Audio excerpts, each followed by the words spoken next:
Good morning. Unifor has been calling for the safe reopening of borders using rapid testing and dynamic quarantine. The Canadian Federation of Independent Business has called for the expanded use of rapid screening to avoid further lockdowns. The Canadian Council for Aboriginal Business has partnered with the Canadian Chamber of Commerce, the Retail Council of Canada, and the CFIB to collectively ask the Trudeau government to present a national strategy. These groups have been documenting the massive consequences of lockdowns on workers, small businesses, and their millions of employees across Canada. In their words, it is neither socially or economically sustainable to rely heavily on rotating lockdowns while we wait for an effective vaccine to be widely administered in the coming year. I agree. That's why today Canada's Conservatives are calling on the Liberals to table, within 20 days, a clear, data-driven plan to support gradually, safely, and permanently lifting COVID-19 restrictions. The President of the United States and the Prime Minister of the United Kingdom have both released public plans for economic reopening. But Mr. Trudeau refuses to give Canadians clarity on whether and when regular and social life will be able to resume, and under what circumstances and conditions. Which measures will help make the determination? And what will that reopening look like? Après plus d'un an de difficultés, les Canadiens méritent des réponses claires. Les Canadiens doivent savoir à quoi s'attendre de leur gouvernement. Est-ce que les familles vont pouvoir faire des plans pour cet été? Est-ce que les entreprises du secteur du tourisme et de l'hôtellerie vont pouvoir enfin planifier leur saison? The federal government has advised of the need for temporary COVID-19 restrictions to alleviate pressures on the public health system, including by the Prime Minister on 3 separate occasions since November 2020. Surely, if the Prime Minister can call for greater restrictions, he can also indicate the conditions and plan for a safe and responsible reopening. Le gouvernement fédéral a tous les outils nécessaires pour soutenir une réouverture sécuritaire. Je pense aux tests de dépistage rapide, au partage des données sur la propagation de la COVID-19 et à la distribution des vaccins. Ces outils doivent faire partie de la solution pour remplacer les restrictions, notamment dans les secteurs sous responsabilité fédérale comme les voyages aériens et les frontières. COVID-19 restrictions have had serious economic and mental health impacts on Canadians. The rise of mental health issues, addictions, and overdoses have become the pandemic of tears within the COVID-19 pandemic. There isn't a Canadian whose family hasn't been impacted by the mental health challenges during this pandemic, my own included. L'isolement est intolérable. Chez les jeunes, le stress, l'anxiété et les problèmes de santé mentale montent en flèche. La violence conjugale et les problèmes de toxicomanie augmentent aussi. More people have died of drug overdoses in British Columbia in this last year than from COVID-19. Canada's Conservatives will introduce a Canada Mental Health Action Plan and boost funding partnerships with the provinces for mental health care. We will provide incentives to employers to provide better mental wellness coverage to their employees. And we will create a nationwide 3-digit suicide prevention hotline. We will also introduce a plan to restore the 1 million jobs lost during the pandemic within 1 year. Jobs in all sectors of the economy and in all regions of this great country. La solution est facile. Il faut un plan pour régler les problèmes de santé mentale et stopper l'isolement lié au confinement. Il faut aussi un plan pour remettre les gens au travail et rouvrir l'économie au grand complet. But we can't begin to solve the quiet crisis of mental health without first having a plan to end the isolation of lockdowns. And we can't get Canadians back to work without certainty around when and how we can reopen. This is the first critical step Canadians deserve, and they deserve to know the plan. It's why we're calling today on the Liberal government to take immediate action and table a plan within 20 days to restore the hope Canadians need. Thank you. Merci beaucoup. And we'll now take questions, starting with questions on the phone. We'll have time for 8 questions total today, 4 on the phone, 4 in the room. Nous allons maintenant prendre les questions. Commençons par les questions au téléphone. Nous avons le temps de prendre 8 questions aujourd'hui. 4 au téléphone, 4 dans la salle. Opératrice, avons-nous une première question? Certainement, merci. Alors, veuillez appuyer sur étoile 1 si vous avez une question. Please press star 1 if you have a question. Notre première question est de l'inaudible de la presse canadienne. À vous la parole. Bonjour, Monsieur O'Toole. J'aimerais entendre votre opinion sur le professeur Attaran et ce qu'il a eu à dire ces derniers jours sur Twitter. Il continue encore la nuit dernière à en rajouter et ce que l'université fait ou ne fait pas à propos de son cas. Merci pour la question. Je suis déçu par la situation en ce qui concerne le professeur Attaran. Les Québécois et Québécoises ne sont pas racistes et j'aimerais voir une approche plus sérieuse par un professeur comme ça. Et pour ce qui est du recteur et du fait que M. Attaran n'a aucune sanction en fait pour ce qu'il dit, ça vous en pensez quoi? Je pense que entre autres, en fin de semaine, il me semble que votre congrès s'est penché sur la liberté d'expression sur les campus universitaires. Alors ça, vous en pensez quoi du fait qu'il puisse le dire sans qu'il y ait de conséquences? La liberté d'expression est important. C'est une valeur pour notre société, mais c'était inacceptable pour un professeur d'avoir une approche comme ça contre les Québécois et Québécoises. J'aimerais voir une approche plus sérieuse, plus intelligente par un professeur pour nos jeunes. Opératrice, next question. Merci. Notre prochaine question nous vient de Marie Vastel du Devoir. À vous la parole. Please go ahead. Oui, bonjour, M. O'Toole. J'aimerais revenir sur votre congrès de cette fin de semaine et la résolution sur les changements climatiques qui a été rejetée par vos membres, par vos délégués. Vous dites que vous comptez déposer un plan climatique d'ici l'élection, mais il y a plus de la moitié de votre parti qui n'en veut visiblement pas de plan contre les changements climatiques, en tout cas si on utilise ce terme. Comment est-ce que vous comptez trouver un équilibre entre ces 54%-là de vos membres et votre volonté à vous d'avoir un plan climatique pour la prochaine élection? Allez-vous être contraint de tempérer votre plan et de ne pas présenter grand-chose finalement parce que c'est ce que souhaitent vos membres? Merci Marie. Je suis le chef, je suis en charge et c'est un enjeu important pour moi. On va avoir une politique claire et sérieuse sur les changements climatiques dans la prochaine élection.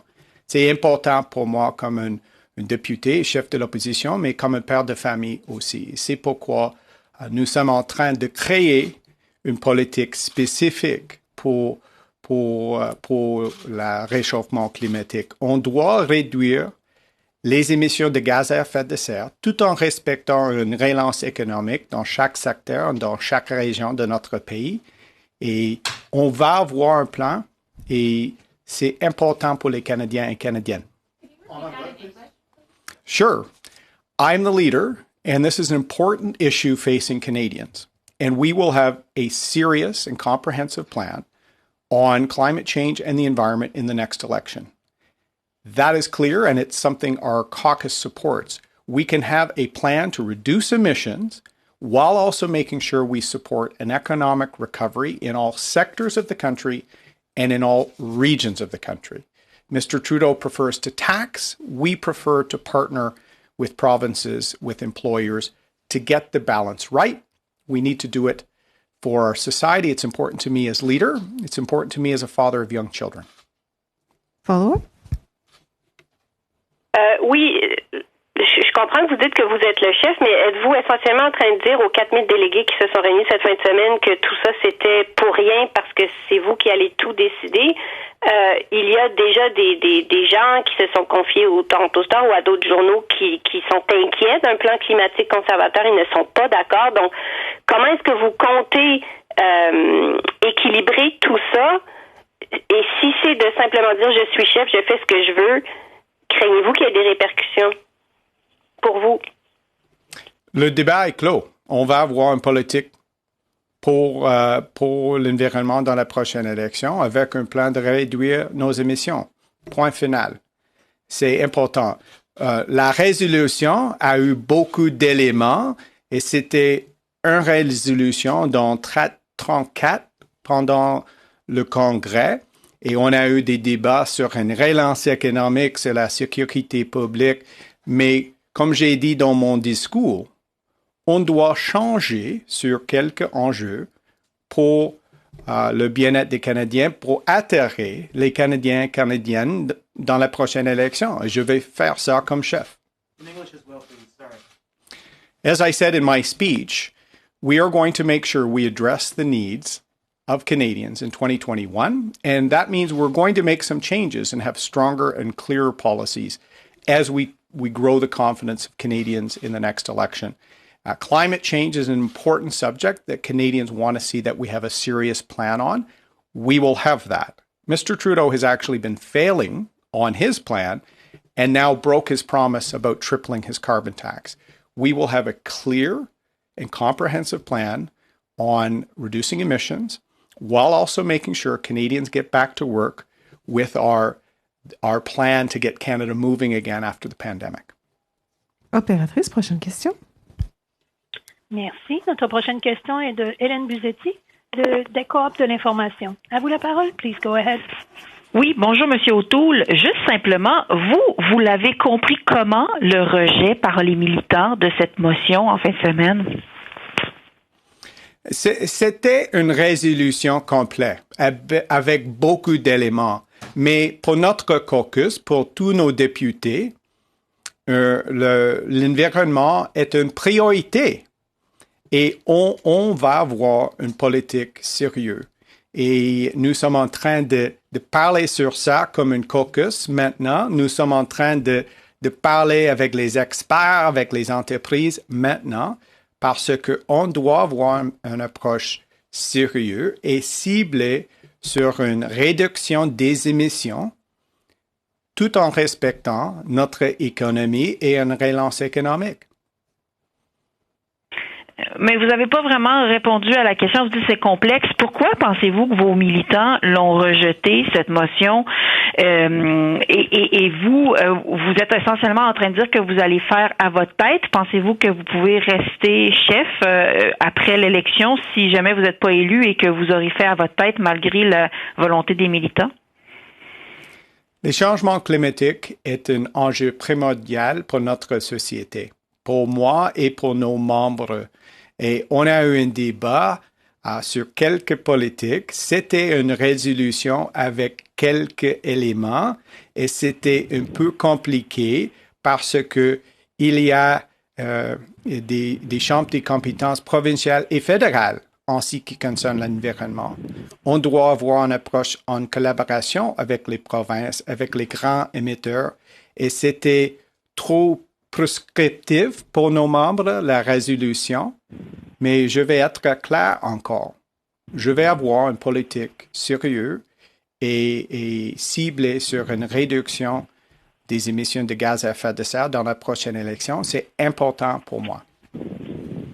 Opératrice, next question. Merci. Our next question is from Nigel Newland from City News. Please go ahead. À vous la parole. Good morning, Mr. O'Toole. Good morning. You've been very clear that you believe that in China the Uyghur situation constitutes genocide. I'd like to know whether or not you believe what happened to Indigenous people in Canada constitutes genocide. I've said many times, Nigel, that our history with respect to First Nations, Indigenous Canadians has been horrific. And the situation of residential schools in particular was horrific. And historically was a way to try and assimilate and to have a cultural genocide in the early days of our nation. I was very proud when a Conservative Prime Minister apologized for that in the House of Commons and launched the Truth and Reconciliation Commission. My first question as Leader of the Opposition was on one of the health recommendations from the Truth and Reconciliation report. So this is a priority for me, and I think reconciliation means that we learn from some of the horrific chapters of our past and engage with Indigenous Canadians to make sure that they have full participation, full opportunity, and that we don't just make promises on safe drinking water like the Prime Minister did with no plan to deliver. What First Nation leaders expect from a Prime Minister is partnership and a serious plan that can achieve objectives, not just words that have no follow-through. So just to be clear, when you look at residential schools, the 6B scoop, forced sterilization, the Indian Act child welfare system, do you believe all that adds up to genocide? Would you use that term? As I said, the examination of the residential school chapter, where there was an actual attempt to try and take the Indian out of the child, as the language was used, is a form of cultural genocide, trying to rob that element of someone's being. And it's horrific. And as I said, I'm proud that Prime Minister Harper apologized for that in the House of Commons, and we are striving to reconcile our terrible past with providing full opportunity for Indigenous Canadians today. I've had great conversations with Indigenous leaders in my 7 months as leader so far. I'm hoping to have some strong Indigenous leaders on my team when we form government. And with me, it will be about actions, results, and holding me to account for them, not Mr. Trudeau's approach of promising things and always failing to follow through. And we'll now take questions in the room. Rachel? Sure. Hi, Mr. O'Toole. It's Rachel Haynes here from CTV National News. I wanted to talk to you about Minister Sajjan and the ongoing allegations that we've seen against the Canadian Armed Forces leaders. Yesterday, Ray Novak was at the committee and brought up the fact that your chief of staff had brought forward rumors that had come from you. So I'd like to know more about what exactly were those rumors that you knew about General Vance. Do you feel like they were investigated properly, and should he have been made the chief of the defense staff in 2015? Well, thanks, Rachel. First, I was not involved in the decision about selecting the Chief of Defence Staff, but I raised with my Chief of Staff rumors that I had heard that I wanted examined, because we needed to send a clear signal that there could be no outstanding allegations, no error of inappropriate conduct with our Chief of Defence Staff. It was important to me to make sure that that was examined, and I understand it was. And a few weeks ago, you mentioned that you felt, following the Deschamps Commission, that there needed to be zero tolerance on harassment in the senior ranks. Now, do you believe that since Minister Sajjan decided not to take the allegations from the Ombudsman, should he be resigning over the way he's handled this? I'm holding Mr. Trudeau to account. In fact, the Prime Minister himself and his office knew of an outstanding allegation made by a woman serving her country, and they ignored it.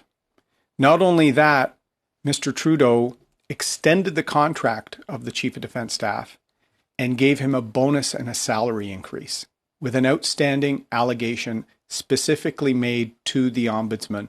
I think that was a horrific example of leadership, and there's a crisis of confidence right now. So, Rachel, I've been demanding for a month now an independent investigation, independent of the national defense, and a freeze on salaries and promotions for all general and flag officers.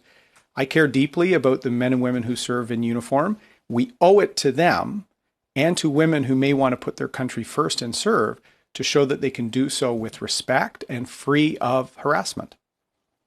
Next question, Chris. Hi, Mr. O'Toole. Chris Reynolds, Canadian Press. The border is one of the few major areas of the pandemic, aside from vaccine procurement and distribution, where the federal government really has a great deal of direct control. So I'm wondering, given pressure from down south and given your call for easing up on lockdowns here, will you be pushing the federal government to start the conversation on how to reopen the borders with the U.S.? Thank you, Chris. We're starting that conversation today. And this is why we're talking about a safe, data-driven, and effective plan to reopening. That will include the border. That will include airports, ports, all areas of federal jurisdiction where there should be a national rapid screening and testing process. The Trudeau government has failed incredibly on the rapid screening and testing. In fact, I've heard recently they actually held up initiatives from the private sector to try and bring solutions to the opening up and testing, because we will likely require some form of screening and testing for the next few years, Chris. So let's see some leadership. We're going to be talking about that today. I hate seeing Canada 3 to 4 steps behind the rest of the developed world throughout this crisis. So Conservatives will be bringing forward the debate today, pushing for a plan and asking the government to table it in 20 days. Also, you say repeatedly that your party needs to change. What exactly needs to change? Our party needs to reach out to more Canadians and to make sure that we have policies reflecting their hopes and aspirations in 2021. As I said in my speech, we can't run another election hoping that people will come around to positions we've had. We have to have strong, principled positions to solve the challenges facing Canada today. I want a Canadian recovery to lead the world. That's why I launched a 5-pillar plan in my speech. I also want us to have a serious issue to address our policies to address climate change. I want to make sure we welcome more Canadians into our Conservative movement. And I've said we need more people. If you're worried about Canada trailing on the economy, trailing in deployments, Canadians deserve better than a government that's always 2 steps behind, always a prime minister in ethical lapses and scandals and corruption. It's time for better, and it's time to take another look at the Conservative Party of Canada. David? David Thurton, CBC News. Good morning, Mr. O'Toole. I wanted to ask you about an Ontario Superior Court ruling that struck down a section of Canada's Election Act that, broadly speaking, prevents the sharing of false information against candidates or even party leaders like yourself during an election. Do you think the Liberals should have appealed this ruling that struck down that legislation, their legislation? Thanks, David. I'll have to look at the ruling as a lawyer and certainly a parliamentarian. It's very important to me to review that. I will say this. I've been very disappointed by the misleading approach that we've seen from Mr. Trudeau, Mr. Blair, with respect to my record, some of the front groups that are helping the Liberal Party make claims about me that are certainly not true. The Conservatives will increase support for health. We will do so with the provinces without conditions, without an Ottawa knows best approach. We will partner. I think my experience in uniform and in the private sector is actually positive if we have to get this country working. So it's been sad to see the attacks from the Liberals on me, but I'm going to reach out to Canadians. Canadians know that Canada can do better, and our Conservative team is ready to do that for you in a way that's professional, welcoming, and ethical. Okay, I just want to ask you another question that my colleague Margaret Evans is working on. Kurdish authorities holding ISIS militants and their family members have, as you know, called on Canada to take its citizens back. But she's been hearing from on the ground in those camps that they're either calling Canada to take its citizens back or support regional tribunals over there to try these ISIS militants who are accused of these crimes. So I'm just wondering, can we get your thoughts on that? What do you think the best approach to deal with this situation should be? Well, thanks, David. For a few years now, I've said that some of the babies and the infants that were involved in these situations should be returned, and through families. I'm glad some of that has happened. We actually supported that several years ago. But people that left Canada to go and commit terror acts abroad, to participate in the activities of ISIS, they should not be repatriated. They should face justice and consequences in that country. So I think we can show compassion for the innocents, but also show a strong zero tolerance for people who take the freedom and opportunity that Canada presents and then go to commit horrific terror acts abroad. I think Canadians do not want to see a repatriation. They want them to be held responsible in those countries. And last question, David Aiken. David Aiken, Global News. Good morning. I'm coming back to climate change again myself. So I hear what you're saying, that you can't go to voters again with the stuff that conservative leaders have gone to voters with before. But all we heard on the weekend was the Conservative Party as a whole is not interested in acknowledging climate change is real in their policy document, and you're going to repeal a carbon tax. And I might have something later. That's what came to voters in the last election, the election before that. Your opponents are calling the Conservatives a bunch of political dinosaurs on climate change. Do you want to maybe respond to that risible question of mine there, Mr. O'Toole? Well, thanks, David. Mr. Trudeau has failed on every measure of his climate change plan. I believe one of your colleagues some time ago highlighted that he missed 99% of his targets. That's consistent with what we see from Mr. Trudeau on everything. They're always behind, they're always failing, they're always explaining. This is why we're going to have a plan that's serious and gets it right. I worked on environmental issues in the private sector. It's important to me, as I said, as a father. You will be pleasantly surprised by our plan, David, and I look forward to talking to you about it. And we will have it out before an election. I don't think there should be an election when I gave a speech to a largely empty room and my family couldn't even be there. Mr. Trudeau seems to think it's an appropriate time for an election. We need vaccines in arms. We need a planned reopening, and that's what we're talking about in Parliament today.